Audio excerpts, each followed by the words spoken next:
ఈ ప్రపంచంలో నిజం ఉందా? నైతికత అంటే మొరాలిటీ నిజమేనా? దేవుడు నిజంగా ఉన్నాడా? ఒక మనిషొచ్చి గాడ్ ఈజ్ డెడ్ అని చెప్పాడు. అది నాస్తికత్వం కాదు, అది తిరుగుబాటు. అది మన ఆలోచనలపై వేసిన బాంబ్. ఆ మనిషి పేరు ఫ్రిడ్రిక్ నీట్షే. ఈ వీడియో చివరికి నిన్ను నువ్వు కొత్తగా చూసుకుంటావు. నువ్వు నమ్మిన విలువల్ని ప్రశ్నిస్తావు. వార్నింగ్, ఈ వీడియో వీక్ మైండ్స్ కోసం కాదు. నీట్షే ఎవరు? నీట్షే జర్మన్ తత్వవేత్త, 19వ శతాబ్దం. జీవితం మొత్తం ఒంటరితనం. అతను చెప్పింది పుస్తకాల కోసం కాదు, మన జీవితాన్ని షేక్ చేయడానికి.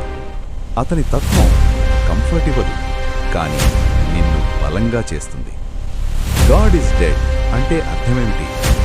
నీట్షే చెప్పిన గాడ్ ఈజ్ డెడ్ అంటే దేవుడు చనిపోయాడని కాదు, దేవాలయాలు పనికిరావు అని కాదు.